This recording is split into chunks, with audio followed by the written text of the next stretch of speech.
नमस्ते, मैं शंभूलाल भाट। ये उदयपुर में गुलाब बाग के अंदर एक नवलखा महल करके है, जहाँ पे एक चित्र दीर्घा लगाई गई है स्वामी दयानंद जी के बारे में और विश्व की हिस्ट्री के बारे में। तो अपन यहीं से शुरुआत करेंगे।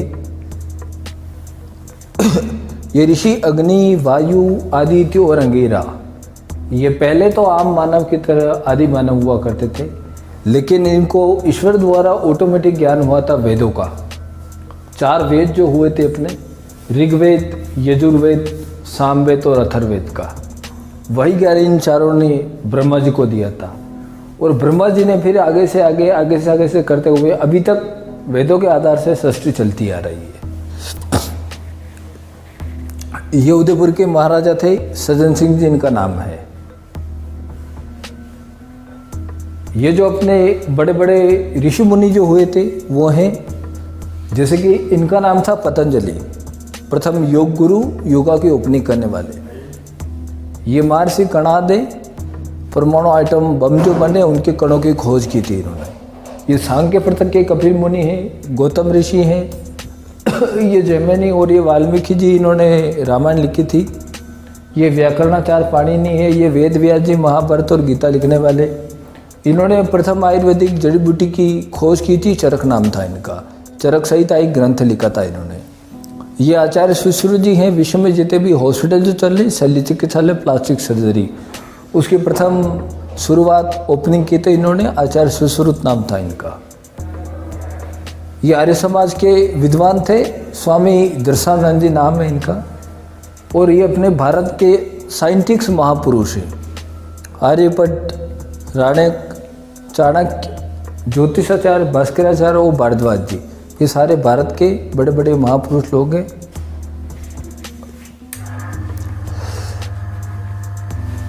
स्वामी दयानंद जी का नाम आपने सभी ने सुना ही है और सुना होगा। आर्य समाज के संस्थापक थे और उन्होंने एक ग्रंथ लिखा था, किताब, जिसका नाम था सत्यार्थ प्रकाश। वो यहीं पे बैठ के लिखा गया था, इसी कक्ष में, इस जगह पे कंप्लीट किया था उसको, उस ग्रंथ को। और इस जगह को लोग देखने के लिए आते हैं, देश विदेश से, हर प्रांत से। ये किताब पूरे वर्ल्ड में फेमस है, भारत का अमर ग्रंथ है ये। उस किताब के 14 पार्ट हैं, चैप्टर, अध्याय। और ये सारे खिड़कियाँ थी, उस ज़माने में खुली थी। उस ज़माने में लाइटें नहीं थी, तो इन खिड़कियों द्वारा उजाला आता था, रोशनी, हवा आती थी, जिसके माध्यम से बैठ करके वो किताब उन्होंने कंप्लीट की थी।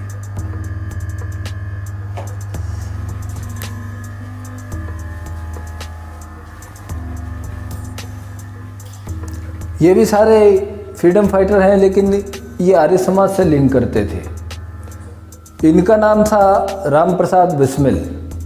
सर्वपुरुषी की तमन्ना वो इन्होंने लिखा था। इधर लाला लाजपत राय, महात्मा हंसराज जी, लेखराम जी, गुरुदत्त और स्वामी श्रद्धानंद जी।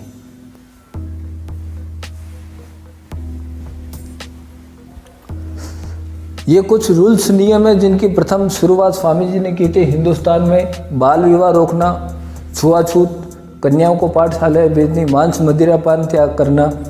ये दयानंद जी के गुरुजी थे, इनका नाम था दंडी महाराज बिरजानंद जी। ये सारी सत्यार्थ प्रकाश की चित्रमाला यहाँ पे लगाई हैं। और ये जो वहाँ बैठ के किताब लिखी थी सत्यार्थ प्रकाश, उस किताब का ट्रांसलेशन करके प्रमुख हेडिंग किताब का सार लगाया यहाँ पे 24 लैंग्वेज में, 24 भाषाओं में। उदयपुर में सब देश के और सब प्रांत के लोग घूमने के लिए आते, तो यहाँ पे 24 भाषाएं लगाई है। किसी भी देश का या कोई से भी प्रांत का आ जाए तो उस किताब का सार पढ़ सके। ये कुछ दुनिया के अंधविश्वास है। पुराने लोग बोलते हैं पृथ्वी शेष नागपेटी की है, कुछ लोग बोलते हैं कि चटाई के समान है। इसके बारे में लगभग आप जानते ही हो कि कैसे या फिर क्या है। कुछ लोगों ने लिखा है कि मरने के बाद कोई स्वर्ग तो कोई नरक में जाता है। स्वामी दयानंद ने ऐसा लिखा है कि स्वर्ग और नरक धरती पे होते हैं। जो इंसान खुशी से जी रहा वो स्वर्ग में है, जो खुद के कर्मों से दुखी हो रहा वो नरक में। मरने के बाद ऐसी कोई जगह नहीं जहाँ पे स्वर्ग और नरक बनाएंगे। यहाँ से स्वामी जी की जीवनी है, जन्म से लेकर मोक्ष तक। बचपन में इनका नाम मूल शंकर जी था। करसनजी तिवारी इनके पिताजी का नाम था। टंकारा गांव राजकोट जिला गुजरात के रहने वाले थे, ब्राह्मण थे। शिवरात्रि का इन्होंने व्रत रखा था तो चूहे चढ़ के शिवलिंग पे उत्पात कर रहे थे। इन्होंने देखा ये कौन सा भगवान है जो खुद की रक्षा नहीं कर सकता, इसको मैं भगवान नहीं मानता हूँ। उसी दिन से इन्होंने मूर्ति पूजा छोड़ दी और आज भी आर्य समाज वाले लोग मूर्ति पूजा नहीं करते। थोड़े दिन बाद इनके बहन की मौत हुई, फिर इनके चाचा की मौत हुई। ये चाचा की मौत पे जीवन में पहली बार रोए थे। इन दोनों की मौत के बाद वो मौत का वैराग्य लेके घर से निकल पड़ चुके थे। यहाँ पे कुछ साधुओं की टोली में ठग मिले थे जो कि इनसे अच्छे से कपड़े और आभूषण ले लिए। यहाँ पे सिद्धपुर गांव में मेला लगता था उस ज़माने में। वहाँ से इनके पापा कैद करके एक कमरे में बिठा दिए, 2 पहरेदार सामने। लेकिन उनको तो सच्चे ईश्वर की खोज में निकलना था, तो रात को संडास का बहाना करके निकल पड़े। यहाँ पे संपूर्णानंद से इन्होंने प्रथम दीक्षा ली थी। यहाँ 2 योग गुरु मिले थे चाणोद में, शिवानंद गिरी और ज्वालानंद गिरी। उनसे इन्होंने बहुत सारी योगाएं सीखी। यहाँ एक सेठ ने इनको भोजन के लिए आमंत्रित किया था, लेकिन वहाँ पे कुछ मांस मदिरा पान ऐसी चीज़ें, नॉनवेज जैसी चीज़ें बन रही थी, तो ये वहाँ से निकल गए। यहाँ पे एक साधु ने इनको मठ का लोभ दिया था कि ये सारा राजपाट आपको सौंप देता हूँ और आप ये मूर्ति पूजा वाला जो है वो उसको क्लोज़ कर दो। लेकिन इन्होंने कहा मैं इससे दुगना अपने घर पे छोड़ के आया। यहाँ उस ज़माने में भी बोलते हैं और आज भी बोलते हैं कि शरीर के अंदर आत्मा होती है। ये जंगल से गुजर रहे थे तो इनको एक मरा पड़ा शव मिला। इन्होंने सर्जरी करके देखा अंदर आत्मा कौन सा अंग है, लेकिन अंदर ऐसा कोई भी अंग नहीं था। यहाँ पर एक जंगल से गुजर रहे थे तो एक भालू इनको मिला जो कि इन पे अटैक करने की कोशिश कर रहा था, लेकिन ये निर्भय सन्यासी थे, किसी से डरते नहीं थे। एक छड़ी के सहारे आंखों में आंखें डाल के उस भालू को इन्होंने भगा दिया। यहाँ पे आए घूमते घूमते तब जाके इनके गुरु से प्रथम मुलाकात हुई थी मथुरा में बिरजानंद से। जब इन्होंने गुरु जी का जाके दरवाज़ा खटखटाया, बजाया, तो वो अंदर बैठे बैठे बोले कि कौन हो तुम।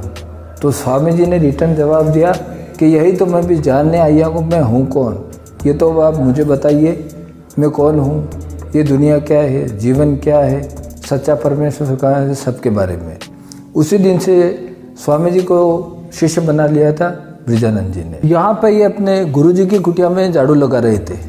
कुछ कचरा स्वामी जी की गुरुजी के पैरों में आ गया तो गुरुजी को गुस्सा आ गया, इनको पीटना शुरू कर दिया। बहुत देर पीटने के बाद ये बोले गुरुजी आप बहुत बुजुर्ग हो, मैं तो एक यंग मैन हूँ, यदि आपके हाथों के लग रही हो तो ये लकड़ी ले लो, इससे पीटो तो आपके हाथों को नहीं लगे। फिर भी गुरुजी पीटते हुए बन्ने हुए। थोड़ी देर बाद और बोले अगर आपको थकान आ गई हो तो खाट पे जाके लेट जाइए, मैं आपके हाथ पर दबा दूँ, थोड़ी एनर्जी आ जाए फिर पीटना शुरू कर देना। ये गुरुजी बैठ के शिक्षा दे रहे हैं। ये गुरुजी को गुरु दक्षिणा में लौंग दे रहे थे। गुरुजी को लौंग छुपाने की बहुत आदत थी।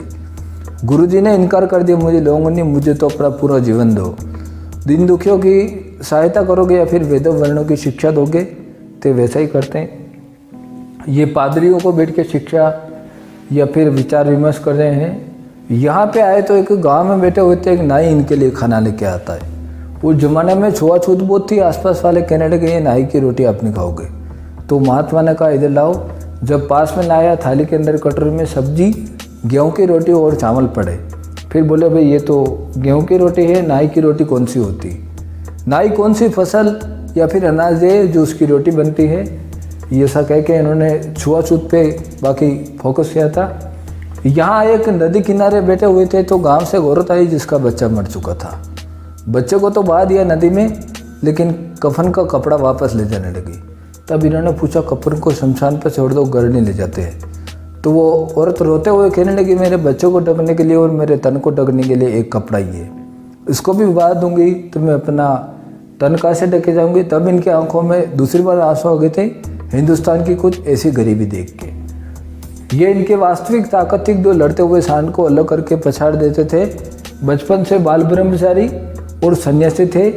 यह इनकी यूपी की घटना है, कासगंज की।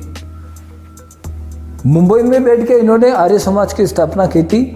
संवत 1932 में गिरगांव में माणिकचंद की वाटिका में, संवत विक्रमी संवत सन 1875।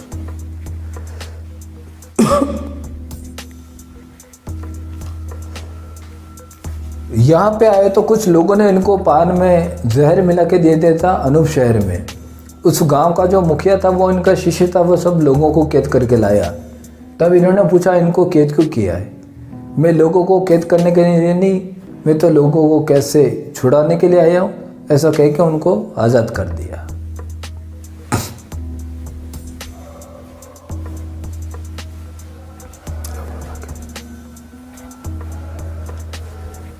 ये रामायण का पाठ था। जैसे कि ये हनुमान जी हैं, हनुमान जी के बहुत से मंदिरों में या फिर सब जगह पूंछ लगाई गई है और लोग इनको बंदर भी कहते हैं और पूंछ वाला भी बोलते हैं, जबकि इनके कोई पूंछ नहीं थी।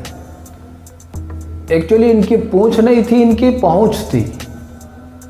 यानी कि ये बड़े बलवान, बड़े विद्वान थे, चारों वेदों का ज्ञान था, तो बड़े पहुंचे हुए माने जाते थे।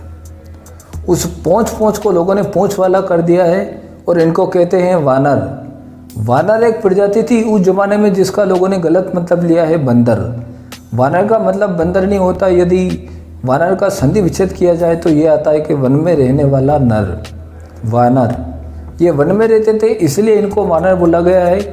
टीवी में या बहुत सारे मंदिरों में इनके पूंछ टाइप दिखाया गया है, लगाया गया है।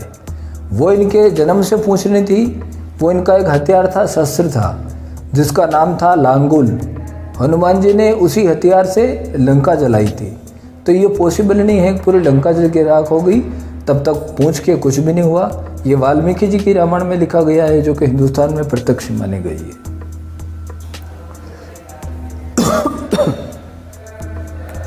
ये एक राजा था विक्रम सिंह जिसका नाम था, वो स्वामी जी के बल के बारे में जानना चाहता था, कितना बलवान है। तो उस समय तक कुछ नहीं बोले, लेकिन दूसरे दिन जब राजा बग्घी लेके निकला तो पीछे से जाके पहिया पकड़ के खड़े हो गए चुपके से। आगे दो घोड़े अपनी पूरी ताकत लगा रहे थे, लेकिन बग्घी एक इंच भी आगे नहीं बढ़ी। तब राजा ने देखा हो क्या रहा है, पीछे मुड़ के देखा तो स्वामी जी पहिया पकड़ के खड़े। फिर राजा ने उतर के इनके पैर छुए और सॉरी फील की और कहा मुझे माफ़ करना जो मैंने आपकी ताकत को ललकारा। यहाँ पे एक रास्ता बन रहा था तो बीच में मंदिर आ रहा था। स्वामी दयानंद से पूछा कि आप तो मूर्ति पूजा नहीं करते हो, तो क्यों ना मंदिर को तोड़ देते। वो बोले मैं मंदिर को नहीं तोड़ना चाहता हूँ, मैं लोगों के दिलों से मूर्ति पूजा को अलग करना चाहता हूँ। ये पंडित लेखराम जी को शिक्षा दे रहे हैं, ये सज्जन सिंह जी को शिक्षा दे रहे हैं, ये वहाँ पे बैठ करके सत्यार प्रकाश लिखवा रहे हैं। ये यहाँ बाहर निकलते ही एक झील है पिछोला, वहाँ पे जब पधारे थे यहाँ पे स्वामी जी, तो वहाँ स्नान करने जाते थे सुबह सुबह। योग मुद्रा से ये पानी के ऊपर बैठ सकते थे समाधि लगा के, लेकिन ऐसी बातें किसी को बताते नहीं थे, चुपके से करके आते थे। उदयपुर के एक शिष्य थे, इनके छजनानंद जिनका नाम था, उन्होंने ये देख लिया इनको और ये बात लीकेज कर ली, जो अपन भी जान पा रहे। बाकी स्वामी जी ऐसी बहुत सारी योगाएं जानते थे। ये इनकी अंतिम और लास्ट बात है कि स्वामी जी को जहर दे के मार दिया था। वो जोधपुर गए थे, उस जमाने में राजा वेश्यावृत्ति करते थे। जोधपुर का राजा वेश्यावृत्ति करता था, इन्होंने मना किया और उस वेश्या को डांटा फटकारा। तो उस औरत को लगा ये राजा से अलग कर दे, इससे पहले अपन इसको ख़त्म कर देते। उस औरत ने इनके नौकर द्वारा दूध में बारीक कांच पीस करके जहर मिला के दे दिया। जिस नौकर ने जहर दिया था उस नौकर को इन्होंने बुला करके बदले में 500 रुपये दे के विदेश भगा दिया, नेपाल, कि तू भाग जाना, मेरे शिष्य आके तुझे मार देंगे। मेरी मौत के बाद कौन बताएगा कि यह जहर चुननी उस वेश्या ने दिलवाया है। जहर देने वालों को 500 रुपये, 1883 के 500, यानी कि आज के कई गुना। एक वेदौर मिला, वो भी दिन पे दिन इनको स्लो पॉइजन दे रहा था। लास्ट में जब इनकी ज़्यादा हालत ख़राब हुई तो इनको अजमेर लाया गया था। अजमेर में स्वामी जी को विनायक कोटि में ठहराया था। वहीं पे इन्होंने अपनी अंतिम सांस ली थी दीपावली की शाम को।